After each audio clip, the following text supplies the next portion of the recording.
When you want to achieve success in your career, in your academics, in your business, in your profession, we will fail. And that's the example of the giraffe. When the baby giraffe is born, falls from such a high distance straight on the ground, the mother positions herself right above the baby giraffe. And guess what she does first? Gives it a hard kick. बच्चे का जन्म होता है और माँ आके खाट से लात मारती है. तो बच्चा समझता नहीं, अभी तो आया है जिंदगी में, मतलब लात मारे, कौन लात मारा, लात का मतलब क्या है मालूम नहीं उसको. अचानक एक झटका मिलता है उसको. So as it's just coming out of that impact, झटका, the mother gives a second harder kick. Now the guy understands. अगर मैं कुछ किया नहीं तो ये चलता रहेगा सिलसिला. So this baby giraffe starts getting up on its wobbly legs, on its wobbly legs. And as the baby giraffe gets up on the wobbly leg, थोड़ा खड़ा होना सीखा ना, फैड एक और लात मारती है माँ. फिर गिर के he gets up and starts running. And then the mother giraffe goes, hugs the baby and starts kissing the baby. You know why? Because the baby giraffe's flesh is very soft and supple, and hyenas and lions love it. The mother knows that I can't be with the baby giraffe all the time. I have to go and get food for the baby. How would I protect it? इसलिए पहले ही एक ऐसी लात मारो कि ये उठना सीखे. और फिर जैसे थोड़ा उठा ना, तो एक और लात मारो तो याद रहे और फिर उठना सीखे.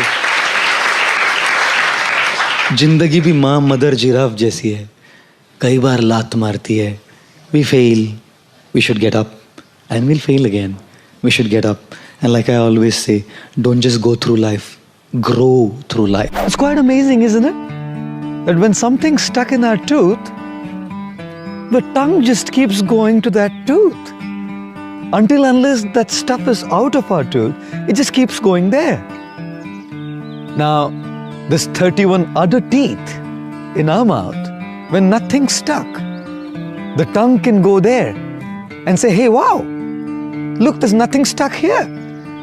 Go to one of the other tooth where there's nothing stuck and say, hey, look, amazing, there's nothing stuck here. But just the nature of the tongue that it keeps going to where something is stuck. And surely, we have to deal with it.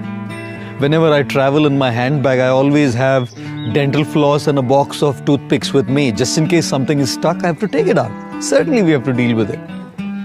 At the same time, there's a lot of other good things that we can focus on.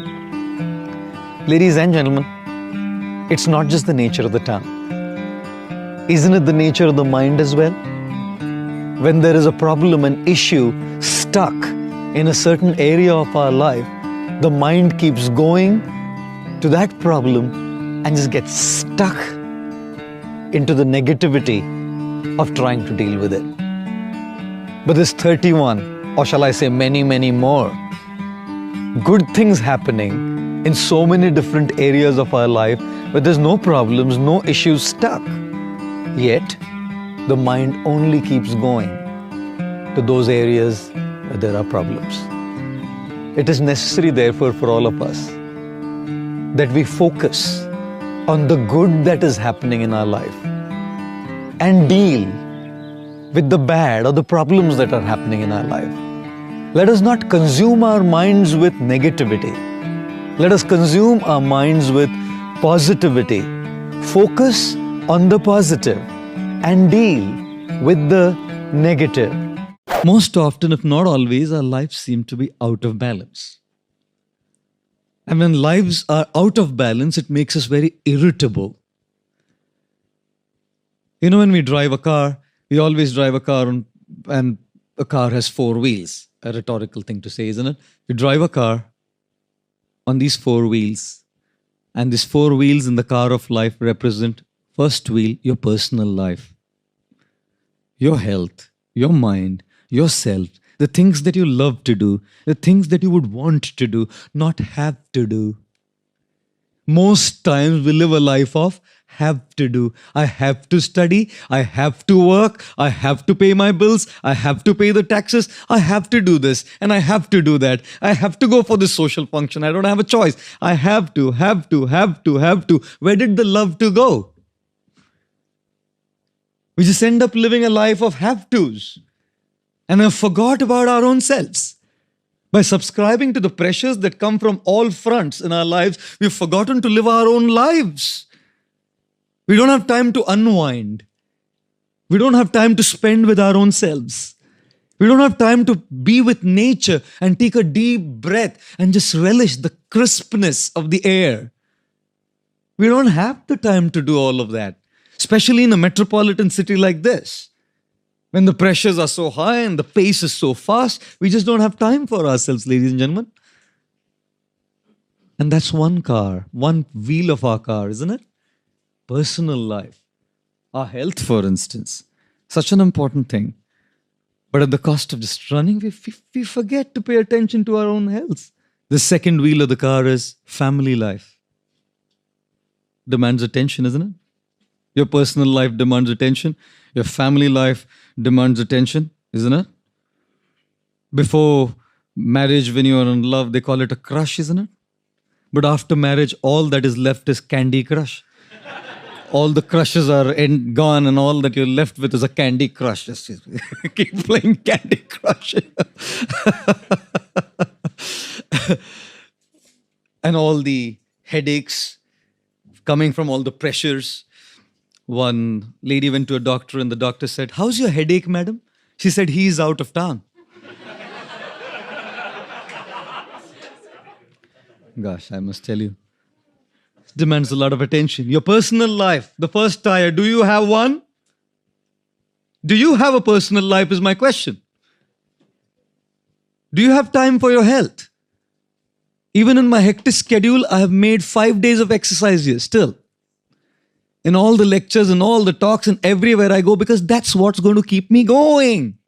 I have to give time to myself because I don't get more than 3.5 to 4 hours of sleep. So if I don't look at my physical fitness, I'm gone. Ladies and gentlemen, do you give time for yourself? Do you have time for yourself, your personal time? Or is that wheel out of balance? Is it a flat tire? The third wheel, tire of the car of life is your professional life.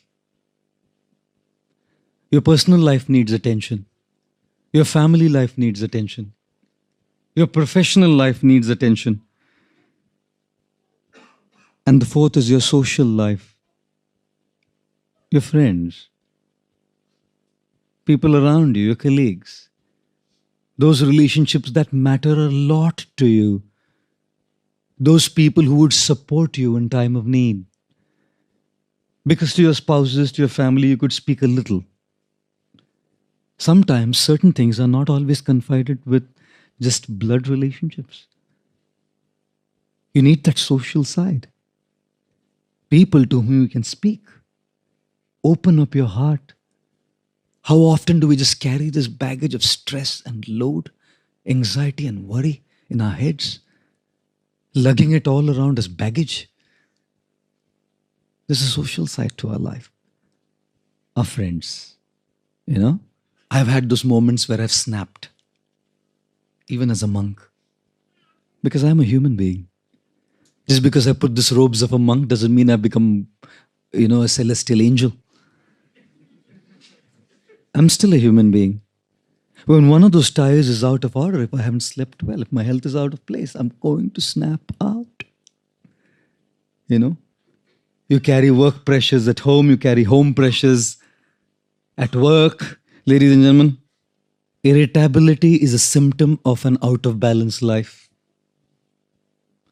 Stability in our responses is a symptom of a life in balance.